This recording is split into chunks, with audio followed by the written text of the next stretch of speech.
Hello, welcome to this brief demonstration of Flight Simulator First Officer Next, which is the fifth iteration of the FSFO platform. For those of you unfamiliar with the FSFO series, it's a virtual copilot designed for pilots who value realism but may not have the time to execute long and comprehensive pre-flight and post-flight procedures. However, it's also perfect for new flight simulator pilots. As you can see, I'm out here in the fly-by-wire A320, which is an amazing piece of software developed by the community. It's an ongoing project and it's in current evolution, but even in its current state, it does a fairly good job at mimicking the real world A320. To that end, it's a pretty complicated piece of software.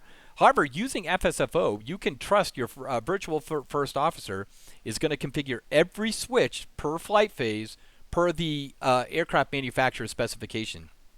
As a new pilot, the only thing you'll need to do is program the aircraft computer, which I will show you. Only takes a few minutes and is relatively easy to do. So FSFO is great for the hardcore simmer, but it's also good for the simmers who are just learning but still want to fly complicated aircraft.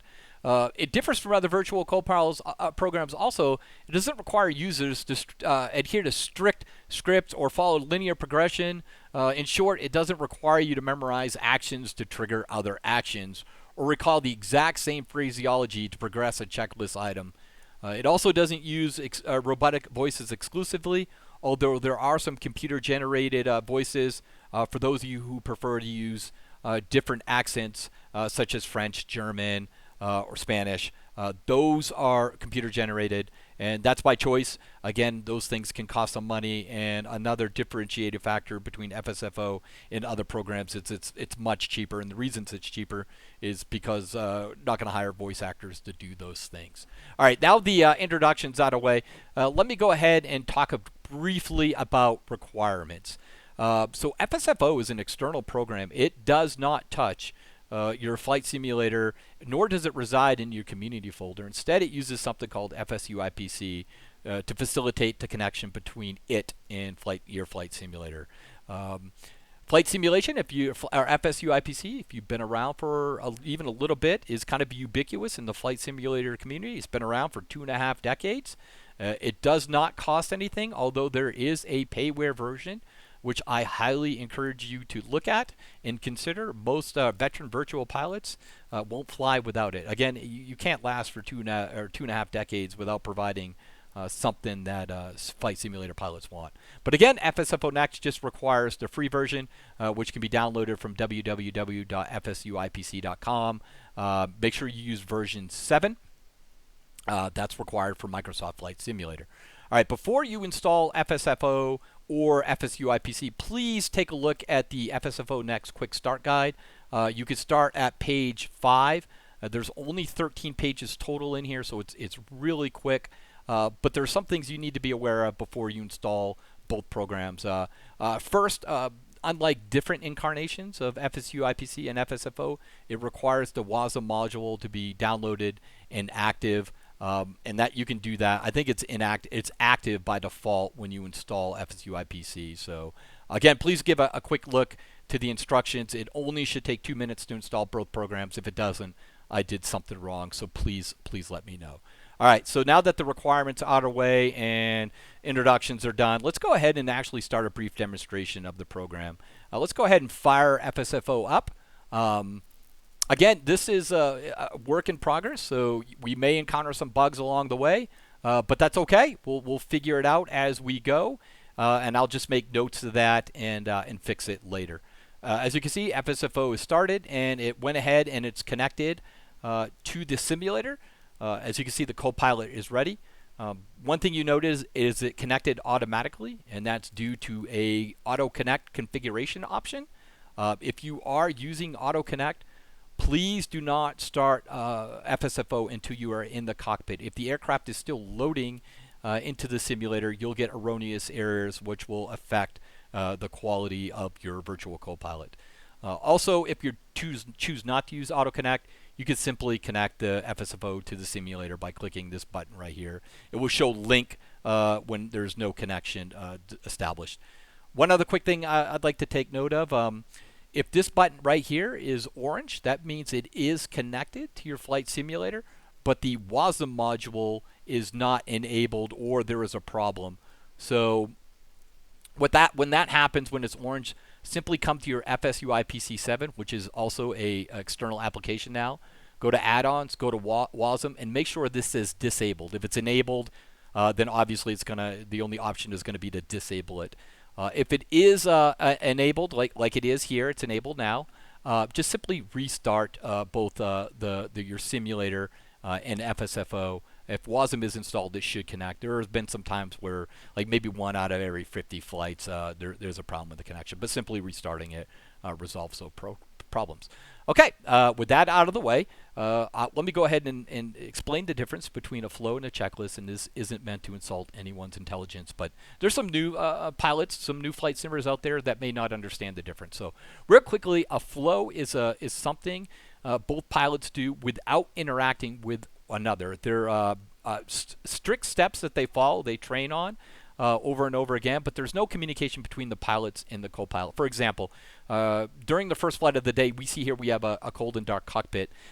That's not really realistic. Most of the time when the co-pilot enters the cockpit, the aircraft is powered. The engineers usually do that, but for the sake of simulation, we're in a cold and dark cockpit. So when the co-pilot come in, one of the first flows they would do is what's called the safety flow.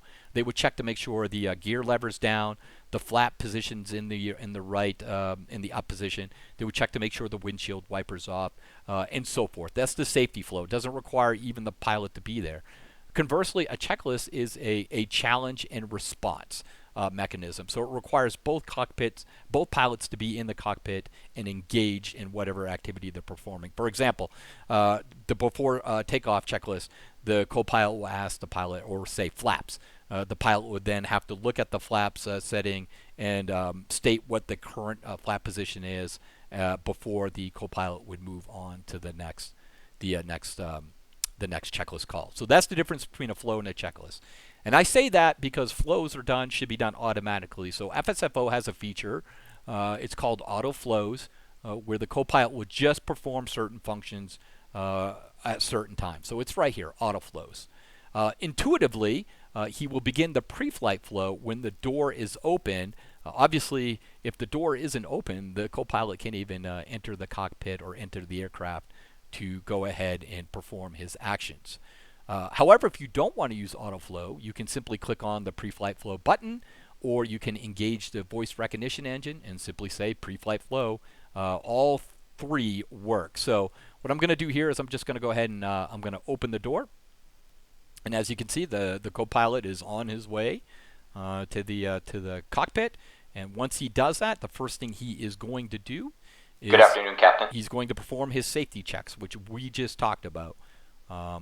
So there he goes. It's going to make sure the throttle is in the idle position, the parking brake is set, and then he's going to power up the aircraft. So there he goes. As you can see, he went ahead and engaged the ground power unit. That's based on a configurable item right here, startup power source. You could choose APU. Traditionally, most airliners use GPU because it saves on fuel. An APU, which is an auxiliary power unit, is nothing more than a small jet engine, so it consumes quite a bit of fuel.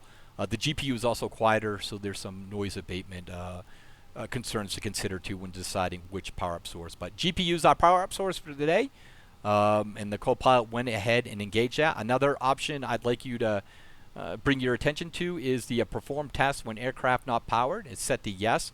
So what that is when the aircraft, when the co-pilot enters the aircraft and he sees it's cold and dark, he's going to assume this is the first flight of the day. So you're going to see him perform some system tests. He's going to perform a fire system test, GPW test, and so forth. As you can see right now, he is aligning our IRS for us. That's again IRS for us. IRS is nothing more than GPS. It tells the computer where the aircraft is located in the world. You can program the CDU now. And that is set based on this position right here, or this configuration option, set position. He did that. You see he just set the external lights. Basically, he set the nav light on. Anytime the aircraft is powered, the navigational light should be on. He's turning the fuel pumps off, and here comes the fire test that we just talked about. I apologize for the noise, but that's part of it. He'll run the cargo fire test after this as well, and then he'll check the lights to make sure all the lights on the overhead panel have appropriate backlight to them. Again, these tests wouldn't be performed if you chose no right here, or if you started the power yourself and then the copilot entered the cockpit. Okay. So the pre-flight flow, the Heading test. out for my checks. The tests are completed. He's done his pre-flight flow. The aircraft has power. Now he's going to do a walk around to look for anomalies on the outside of the aircraft. Make sure there's the fan blades look good. There's no covers on the static tubes or anything like that. So while he's doing that, that is a good time for us to enter our performance data and to program our computer. So for the performance data, this has to be done every flight. With the exception for PMDG aircraft. PMDG is outstanding at providing their FMG or FMS data through their software development kit. But for every other aircraft, this will have to be done. So you have to enter your takeoff and your arrival runway, or arrival airport, excuse me. And you can do that one of two ways. You can simply type in the 4-letter ICAO code here, or you can import a flight plan. You can import any FSX, P3D, any legacy .pln flight plan, which can be generated via SimBrief. And that goes ahead and that pre-populates everything for you. The runway, the reason why this is important is because if you have the set MCP option enabled, the copilot needs to know what runway heading, what runway you're taking off, so he can go ahead and set the heading for you. The altitude is also important, your planned flight altitude, because that's when the copilot can go ahead and calculate your top of descent. He'll also make certain cabin message calls once you've reached your cruise altitude. If this is not set, it won't be able to do any of that. All right, so a SID, that stands for Standard Instrument Departure. And what that basically is when aircraft take off from especially major airports, they are on a predefined route. They just don't go kind of willy-nilly, for lack of a better word. And this helps control flow in and out of the airport. For today, Bangor International, we're using what's called the Bangor 4 departure. So that is a vectored approach. So basically the copilot is going to, the ATC is going to give us a heading to help us get to our first waypoint. So we're going to hit no here.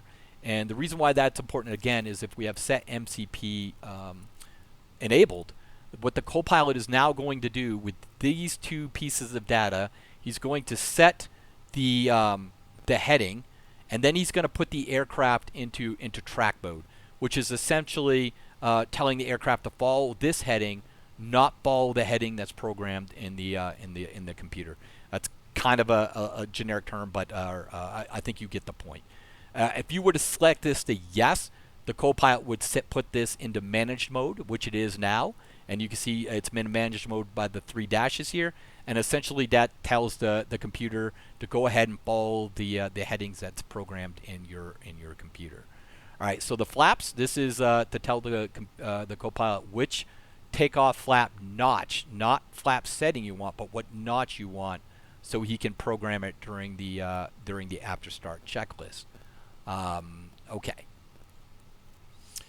Okay, that takes care of the takeoff pref option. So now let's take a look at the landing. Again, we would need to program the landing in.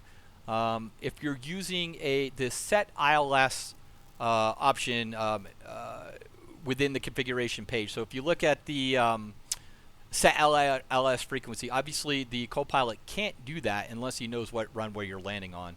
So that's why that's important. All right.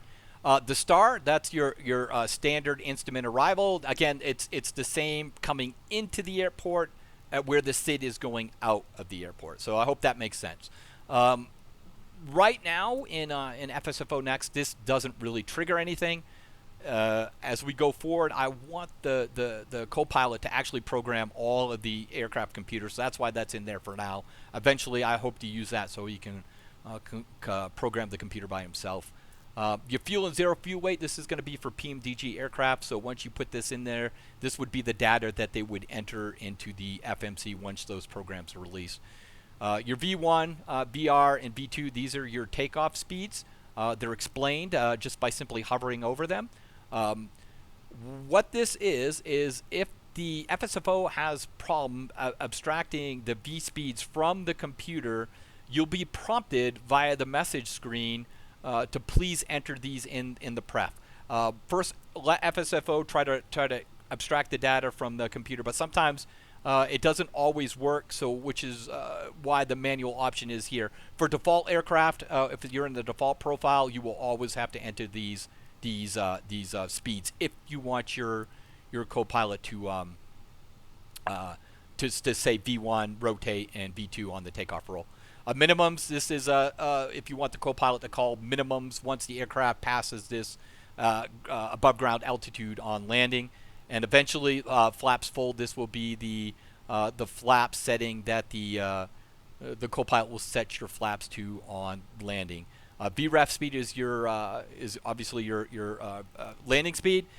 You set this if you want your copilot to monitor your approach and landing speeds. If you fall within 5 knots below this speed set here, he will warn you to watch your airspeed.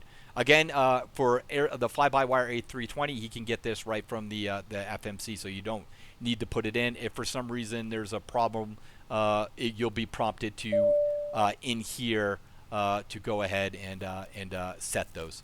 Okay, so you see we got an ACAR message. This is good data to have because we'll need this when we program our computer. We can see the transition altitude is 18,000 feet from the departure airport, and then 18,000 feet, not surprisingly, because they're in the same country, for the landing airport. These are the runway headings, and then the ILS frequencies for both the runways that we chose, and this is the airport altitude. Again, all relative information for the computer. All right, let's go ahead and Aircraft is good. program the computer. Again, this, as you'll see, picked a good day to fly. is only going to take a little bit of time. We'll just use test 1, 2, 3. That's going to be our flight number today. I'm going to use a cost index of 35, and we already set our cruise level to flight level 200. The init page has already been done.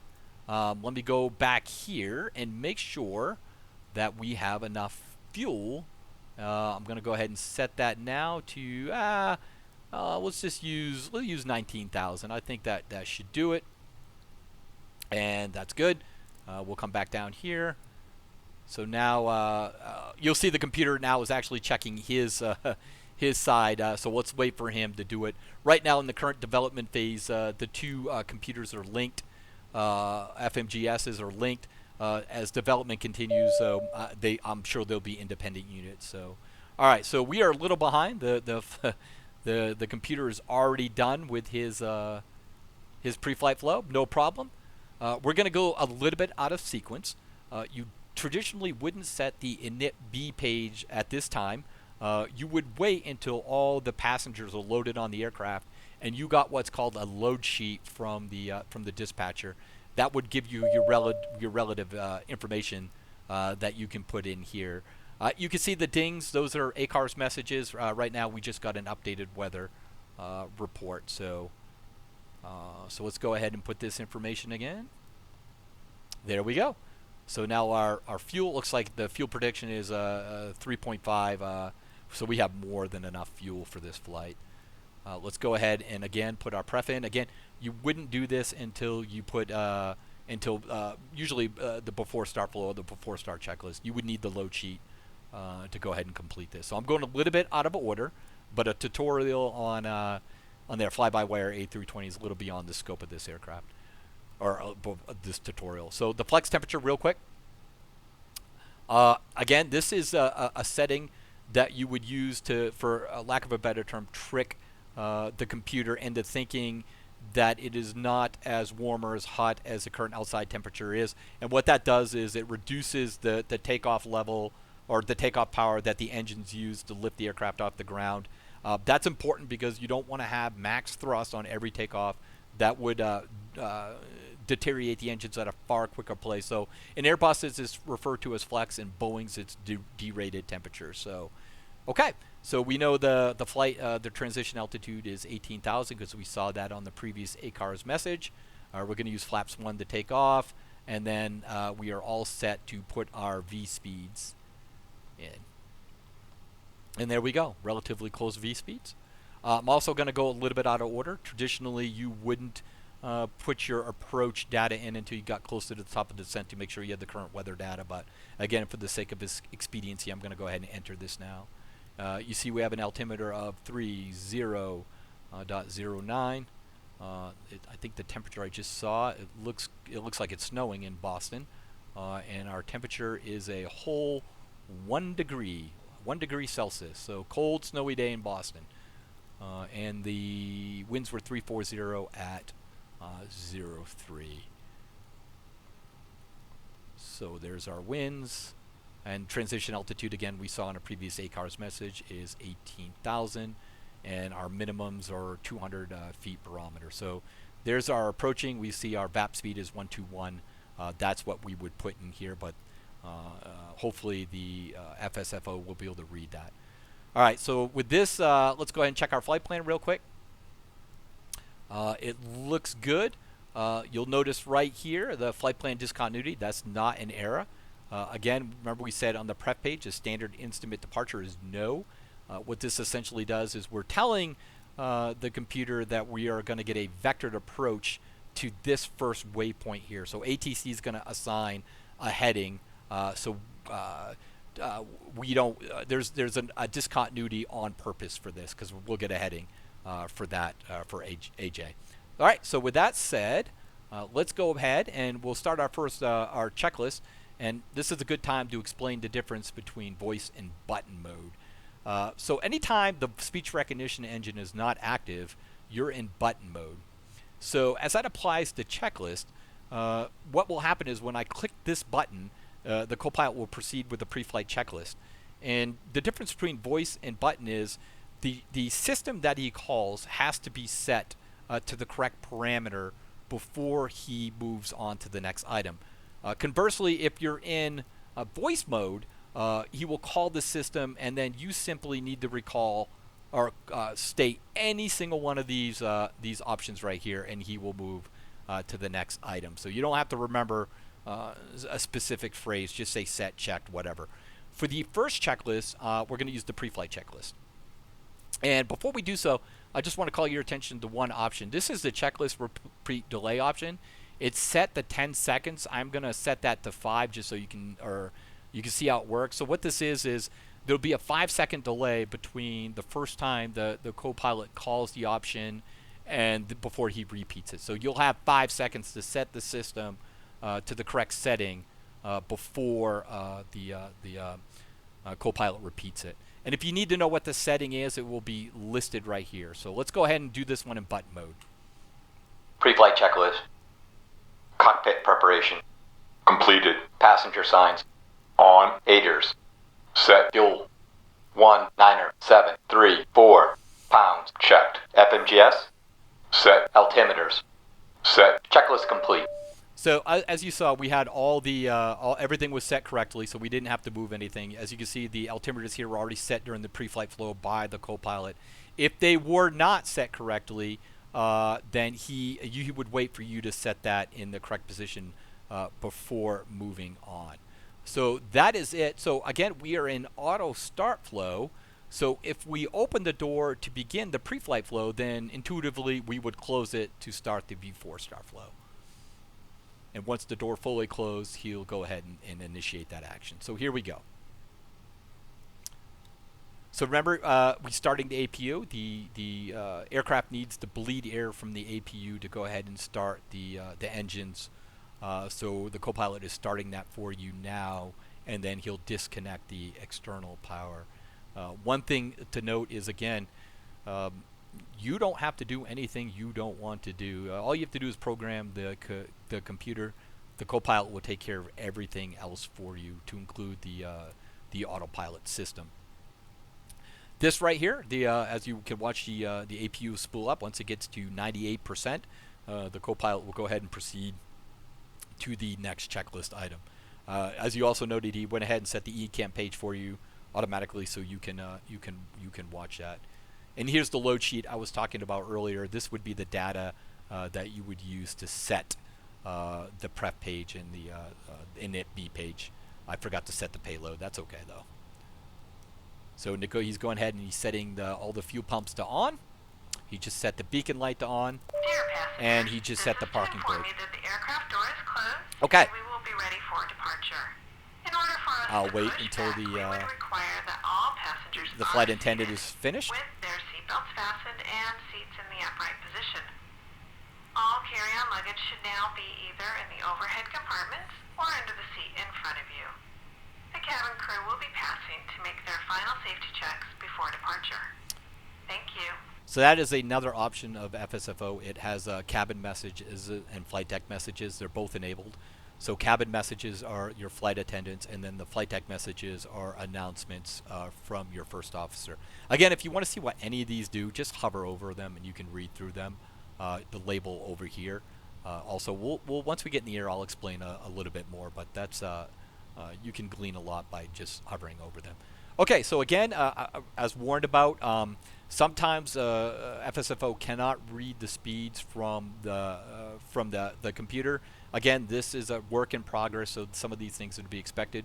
Not a big deal. When you see this message, just simply go to your pref page and enter the data in manually, and you can do so by just clicking on these plus and minuses buttons.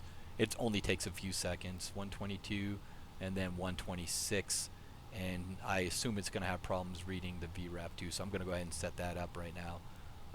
Next page. Because again, we already put that data in, although it's somewhat unrealistic. So we'll put this at 121, and then we are all set and ready to go. Okay, yeah, we're going to go ahead and Parking brake off. we're going to use the again button mode for the before start checklist, and then we'll switch over to voice. Before start checklist. Doors. Closed. Beacon. On. Parking See, brake. all the doors are closed. So now he's waiting for me to set the parking brake. I intentionally just turned it off Parking brake. before he proceeds to the next one. And you can say 5 seconds has passed based on the setting that we did earlier. Parking brake. He repeated it. So let me go ahead and set that Set. on, Checklist complete. and he'll progress. So that is how the button mode works as opposed to voice. And we'll get at voice here in a minute. This is a good time, I think, to showcase another feature of FSFO, and that is the pushback. You can control the pushback tug with your voice. To do so, you'll have to enable the speech recognition engine and then initiate contact with the ground crew. And you can do that by simply saying cockpit to ground. So let me go ahead and initiate voice and demonstrate that for you. Cockpit from ground. Cockpit from ground. Whoop, I don't think I'm saying that right. So let me go and take a look at the voice commands. I think I'm getting something wrong. Oh, here we go. Ground from cockpit. Go ahead. Ready for pushback. Steering pin inserted. Release brakes. Parking brake off. Parking brake off. Starting push. As you see, I just commanded the parking Clear to brake start off. engines. All right, and these are the different commands that you can tell the tug to do, and I'm going to demonstrate one here in a minute. The entire process is laid out right here. This is one thing that does kind of follow a linear progression, so it does require you to set your brake at a certain time and so forth, but it's all listed right here. It's fairly easy to use. Nose left. Nose left. Actually, I went the wrong way. Nose right. Nose right. I forgot I'm going runway 33 and not 15.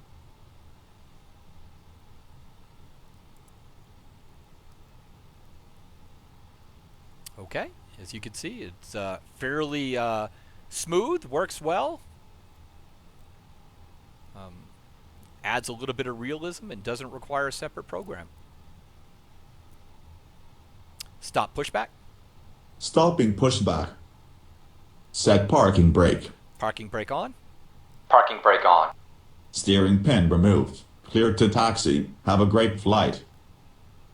Okay, now I'm going to demonstrate how the copilot will fire up the engines for you by using a voice command. Start engines.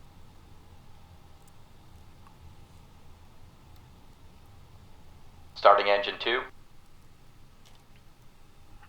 Okay, the startup sequence takes about 3 minutes, so and it tries again to mimic a real-life procedure. So, phenomenal aircraft, especially considering its freeware.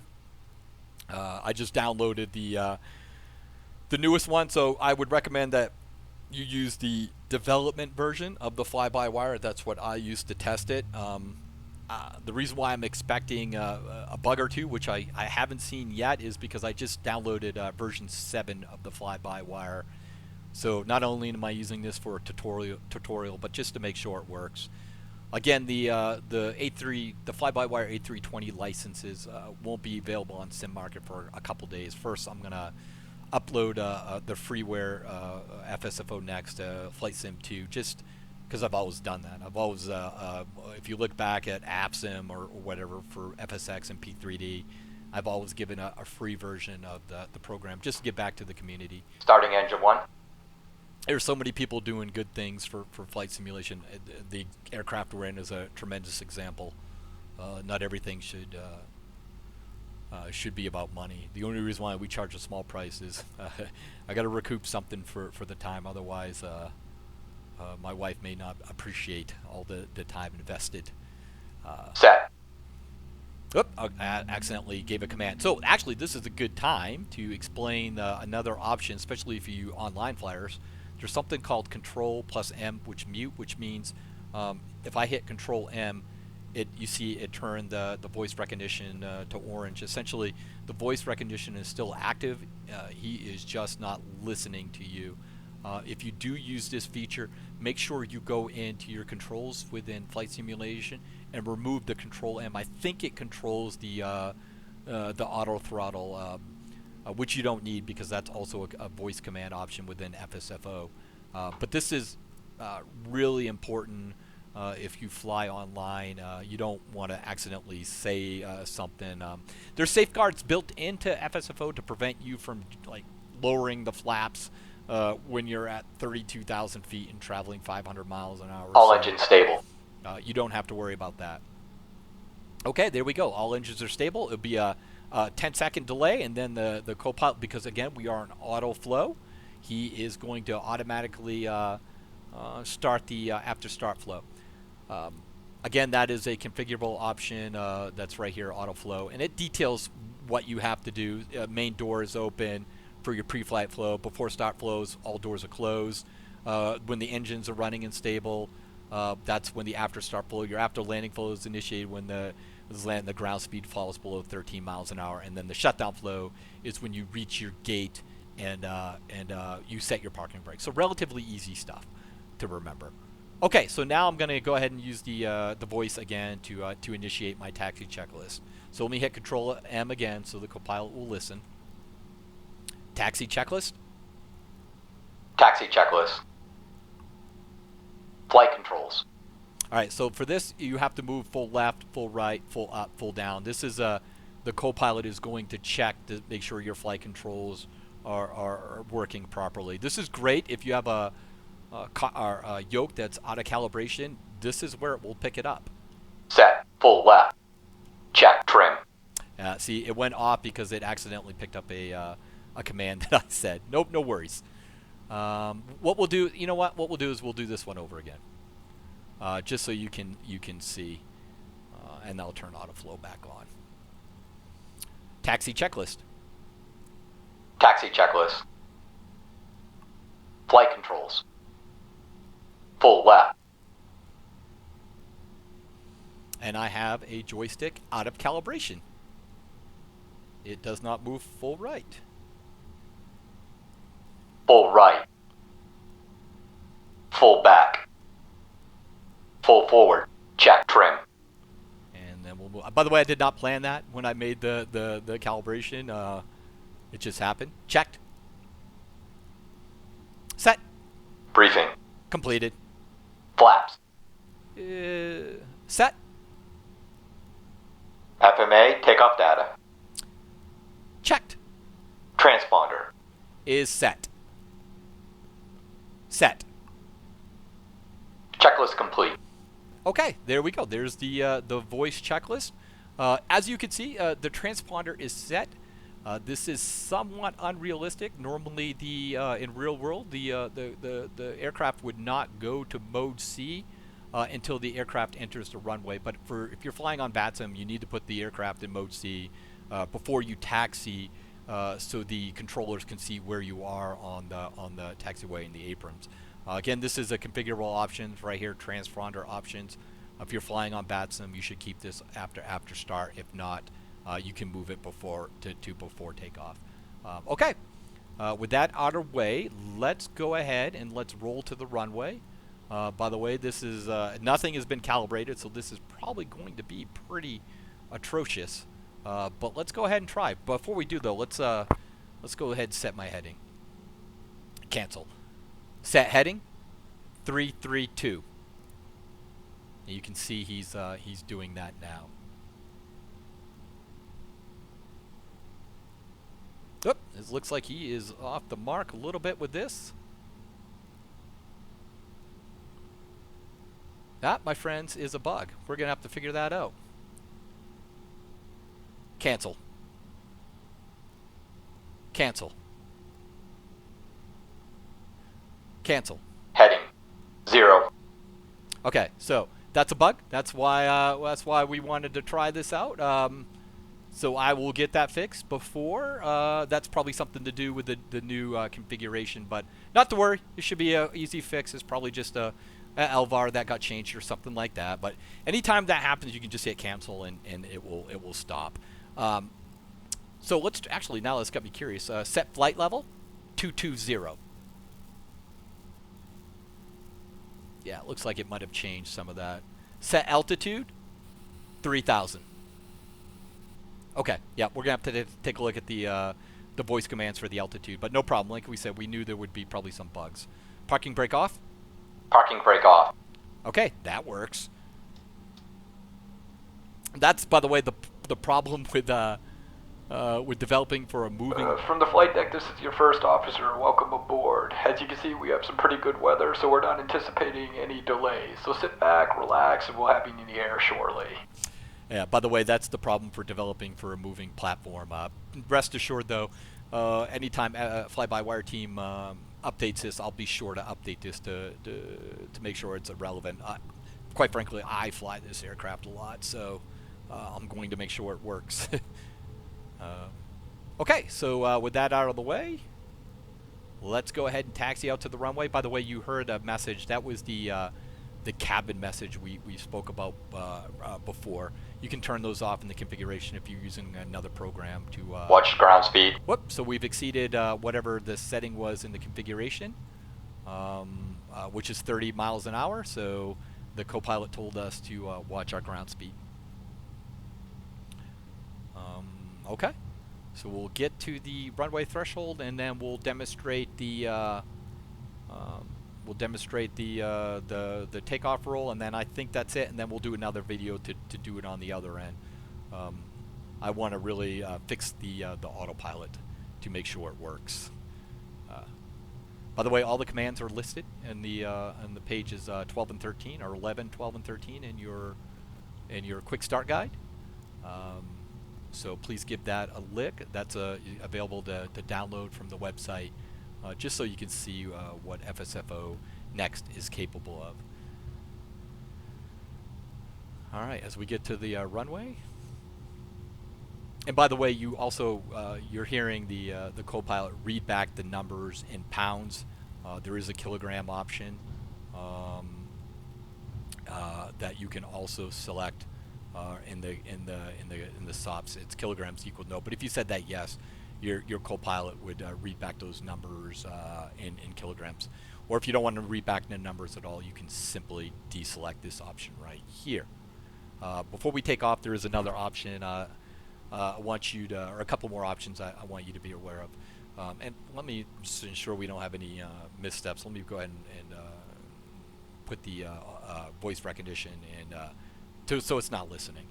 Okay, so this setting right here, set flaps and gears. If this was enabled, the copilot would go ahead and retract the flaps and the gear at the pre-designated heights and speeds. That's whether you have voice enabled or not. Some people prefer the copilot to do that while they're in voice mode, so that's why that exists. Anything you see with an asterisk right here is only it will only be used if the copilot is in button mode. So if you have voice disabled, for example, you see engage LNAV. Well, on the Airbus that would be managed mode. So the copilot would not engage the managed mode until the aircraft went above 400 feet if voice was not enabled. All of these right here with the asterisks, those are button mode only. Everything else is it doesn't matter which mode you're in. So that's another difference between button and voice mode. All right, let's re-enable the voice. Before takeoff checklist. Before takeoff checklist. Flight attendants, please prepare for takeoff. Engine mode selector. Set. Pax. Checked. ECAM memo. Takeoff. No blue. Checklist complete. As you can see, the copilot even configured the it hit the takeoff configuration button. Again, you don't have to do anything. The copilot, except program the computer. The copilot will do everything else. All right, so this is going to be dicey because I have not programmed my throttle. Let's see if we can get it into flex. Thrust set. And we did. And the copilot will call thrust set when you do so. Little forward Speed alive. pressure. Checked.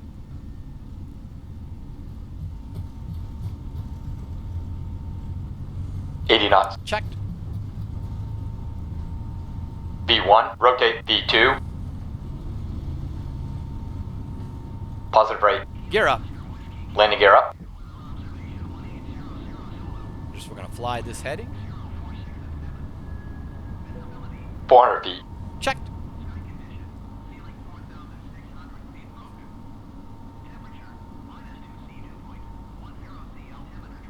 Acceleration altitude. All right, we're going to pitch down.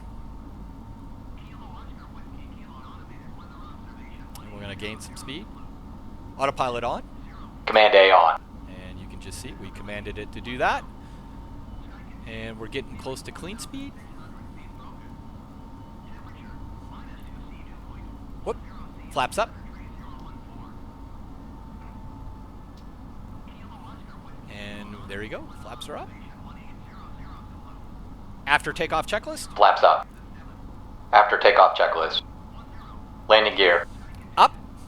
Flaps. Up. Spoilers. Off. Checklist complete. All right, let's go ahead and try the heading command again. Set heading 270. Yeah, that looks like it's off still. So definitely have to fix that. I'm a sucker. I just wanted to make sure, but we'll get that fixed. It's not too big of a deal. Let's go ahead, cancel.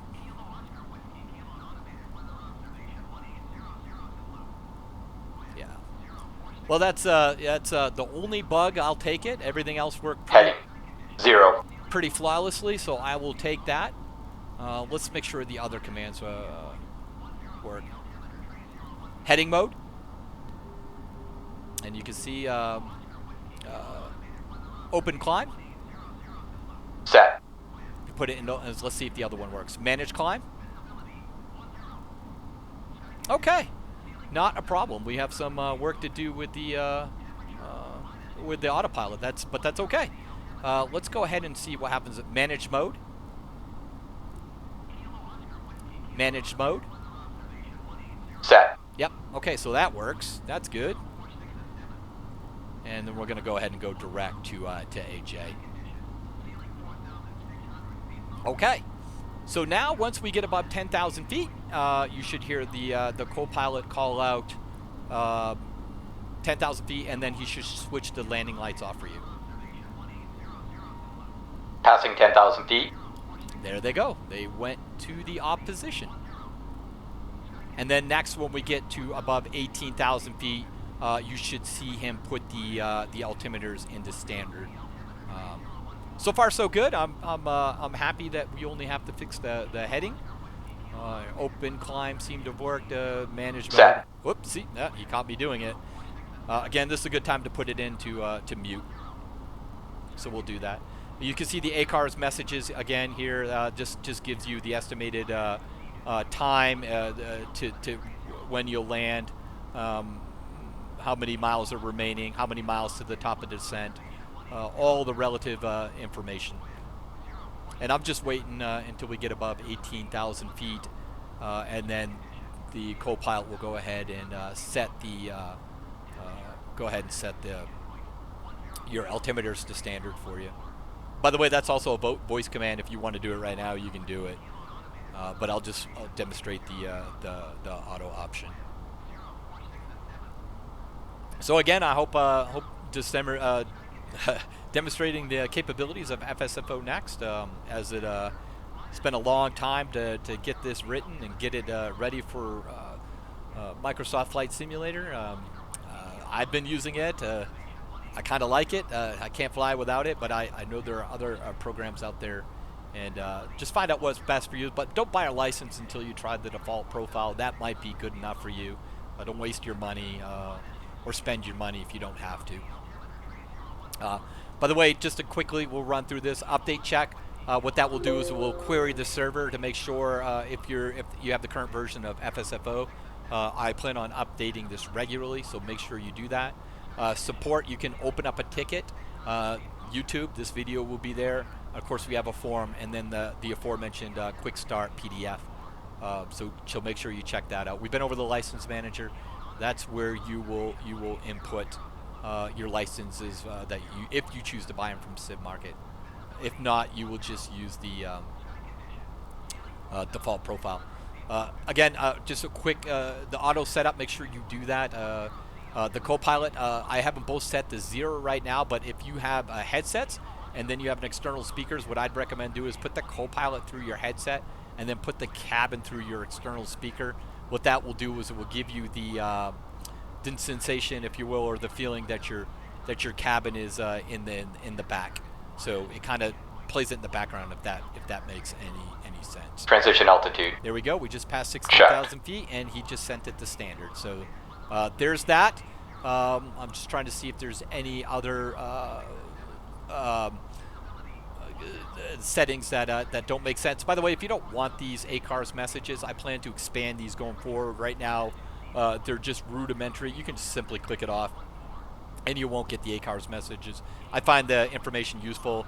I'll add a few. From the flight deck, this is your first officer. We've reached our cruising altitude, and as anticipated, the air is pretty smooth, so we're going to go ahead and flip off that seatbelt sign. However, if you do not need to get up and move about the cabin, please stay seated with that seatbelt fastened. As you all know, turbulence is unpredictable and can occur at any moment.